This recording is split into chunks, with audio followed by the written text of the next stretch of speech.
आज हम क्लास 6 में फर्स्ट चैप्टर का अध्ययन करेंगे। हमारे फर्स्ट चैप्टर का नाम है बढ़े चलो बढ़े चलो। सबसे पहले शिक्षण पूर्व गतिविधि हम देखेंगे। जीवन में सफलता पाने के लिए साहस की बड़ी आवश्यकता होती है, हिम्मत की बड़ी आवश्यकता होती है। जो व्यक्ति कठिन से कठिन परिस्थितियों का सामना करने में अपने कदम पीछे नहीं हटाता, वह एक न एक दिन सफलता की बुलंदियों को अवश्य छू लेता है। यानी अगर मनुष्य अपने लक्ष्य की प्राप्ति के लिए निरंतर प्रयास करे तो उसे सफलता मिल जाती है। ऐसा व्यक्ति दृढ़ चित्त होता है और ऐसे व्यक्ति की एक प्रमुख विशेषता है कि प्रत्येक परिस्थिति में स्थिर रहना। कैसी भी विषम परिस्थिति आ जाए उसमें दृढ़ निश्चय रहना। सुख दुख, आशा निराशा, स्तुति निंदा, निर्धनता संपन्नता, तत्काल प्राणनाश यानी मृत्यु, अगर अकाल मृत्यु भी आ जाए या आशंका भी हो अगर उसकी हो या दीर्घायु हो, कोई भी अनुकूल या प्रतिकूल विषम परिस्थिति हो, ऐसे व्यक्ति को अपने लक्ष्य की प्राप्ति के मार्ग में नहीं डिगा सकती। चाहे लाखों विघ्न बाधाएं आकर बार बार टकराए, किंतु ऐसा व्यक्ति लक्ष्य प्राप्त करने में करके ही दम लेता है। यानी अपने लक्ष्य प्राप्ति के लिए वह निरंतर आगे बढ़ता रहता है और हमें अपने लक्ष्य प्राप्ति के लिए निरंतर जीवन में आगे बढ़ते रहना चाहिए। देखिए, हम पाठ का अध्ययन करते हैं। अब तक हमने क्या पढ़ा, इस पाठ के अंदर किस प्रकार का वर्णन आएगा, किस प्रकार इस पाठ को समझाया गया है, उसमें क्या दृष्टांत है, उसको हमने पढ़ा। अब पाठ का अध्ययन करते हैं। एक हाथ एक शस्त्र हो। दोबारा देखें, एक हाथ में न शस्त्र हो और न ही अस्त्र हो। न हाथ एक शस्त्र हो, न हाथ एक अस्त्र हो। यानी हाथ के अंदर ना तो एक शस्त्र हो और न एक अस्त्र हो। शस्त्र और अस्त्र में फ़र्क क्या होता है? शस्त्र का मतलब होता है कि किसी भी अस्त्र को चलाने के लिए अगर दूसरे किसी उपकरण की आवश्यकता होती है, जैसे धनुष का प्रयोग करते हैं तो उससे तीर चलाया जाता है और तीर को चलाने के लिए धनुष की आवश्यकता होती है, तो एक दूसरे के बिना वो चल नहीं सकते, इसलिए उन्हें शस्त्र कहते हैं। और जो हाथ से चलाए जाते हैं उन्हें हम अस्त्र कहते हैं। न अन्न नीर वस्त्र हो, न तो अन्न हो यानी भोजन हो, नीर यानी जल, वस्त्र यानी कपड़े। ना तो हमारे पास अन्न हो, ना जल हो, ना वस्त्र हो, फिर भी हटो नहीं, डरो नहीं, बढ़े चलो बढ़े चलो।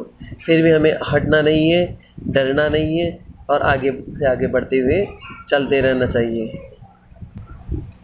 आगे देखें, रहे समक्ष हिम शिखर।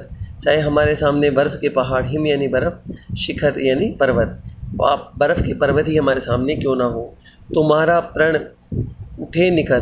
तुमने जो प्रण किया है, जो संकल्प किया है, जो तुम्हारी इच्छा है, उस पर निखार हो, वह और उसके प्रति, अपने लक्ष्य के प्रति दृढ़ हो। भले ही जाए जन बिखर। चाहे तुम्हारे मित्रों का साथ छूट जाए, चाहे तुम्हारे किसी और चीज़ का साथ छूट जाए, लेकिन तुम्हारा जो प्रण तुमने किया है उस लक्ष्य को प्राप्त करने के लिए तुम्हें रुकना नहीं है, झुकना नहीं है, बढ़ना है और आगे बढ़ते हुए चलना है। रुको नहीं, झुको नहीं, बढ़े चलो बढ़े चलो। रुकना नहीं है, झुकना नहीं है और बढ़ते बढ़ते आगे बढ़ते हुए चलते रहना है। आगे देखें तीसरा पैराग्राफ। घटा गिरी अटूट हो। घटा गिरी अटूट हो, कितनी ही भयंकर घटा लग गई हो जो नहीं हटने वाली हो, टूटने वाली नहीं हो। अधर में कालकूट हो। अधर कहते हैं होठों को। होठों के अंदर चाहे कालकूट नाम का विष क्यों ना हो, वही सुधा का घूंट हो। वही जो कालकूट है वो सुधा यानी अमृत का घूंट बन जाए। जिए चलो मरे चलो, चाहे तुम्हें जीना हो चाहे मरना हो, लेकिन बढ़े चलो बढ़े चलो। आपको यहाँ तक समझ में आ गया होगा। एक बार हम दोबारा देख लेते हैं इसको। हाथ में शस्त्र और अस्त्र ना हो तो भी कोई फ़र्क नहीं पड़ता। देखें उसको दोबारा।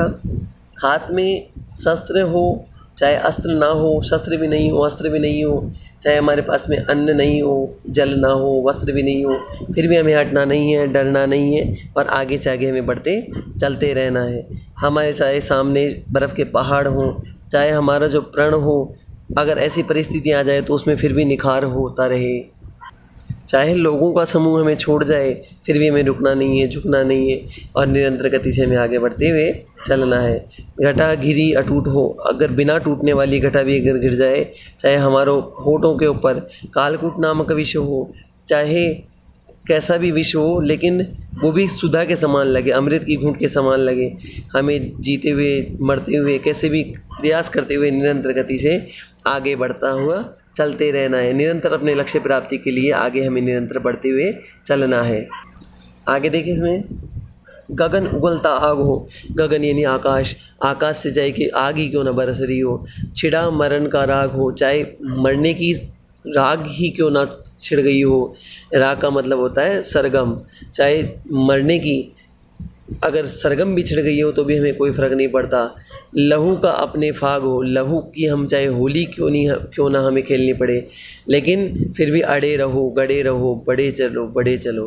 फिर हमें अड़ा हुआ रहना है, अपने लक्ष्य की प्राप्ति के लिए निरंतर प्रयास करना है और गढ़ना है, यानी मजबूती से अपने लक्ष्य की प्राप्ति करनी है। आगे बढ़ते हुए निरंतर हमें चलते रहना है। आगे देखें, चलो नई मिसाल हो, चलो नई मिसाल हो, मिसाल से मतलब उदाहरण बने, हम एक नया उदाहरण बने। जलो नई मशाल हो, और इस प्रकार जलें जैसे कोई नई मशाल हो, यानी हमें कुछ नया करना है। बढ़ो नया कमाल हो, इस प्रकार हमें बढ़ते हुए आगे रहना है कि नया हम कुछ विशेष कर दें, कमाल प्रकट कर दें, कुछ विशेष कार्य कर दें। झुको नहीं रुको नहीं, बढ़े चलो। हमें जीवन में कभी नहीं झुकना है, रुकना नहीं है, और निरंतर गति से हमें आगे बढ़ते हुए रहना है। आगे देखें, अशेष रक्त तोल हो, अशेष का मतलब होता है संपूर्ण रक्त हमारा चाहे तुल गया हो या हम उसे तोल दें। किसमें? स्वतंत्रता का मोल दो, स्वतंत्रता का मोल देने के लिए चाहे हमें अपना रक्त ही क्यों ना तोल देना पड़े। स्वतंत्रता का मोल से मतलब जिस प्रकार स्वतंत्रता सेनानियों ने हमें आज़ादी के लिए नए नए संघर्ष किए, हमें जीवन में आज स्वतंत्र जीवन जीने के लिए उन्होंने प्रेरित किया।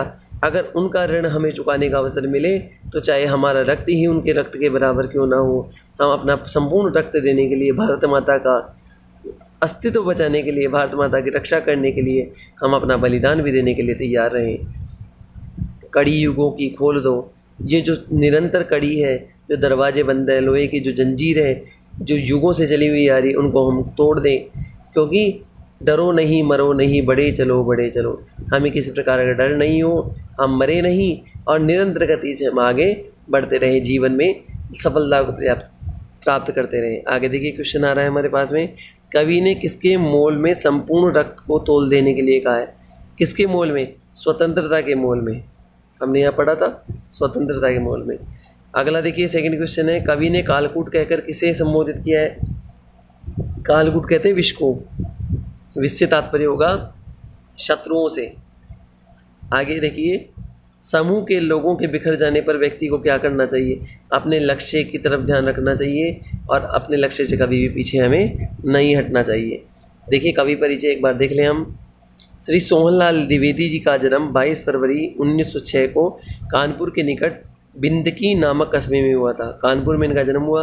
गांधी जी के साथ इन्होंने भी दांडी मार्च में भाग लिया था। दांडी की यात्रा की थी गांधी जी ने नमक कानून को तोड़ने के लिए, उसमें इन्होंने भाग लिया था।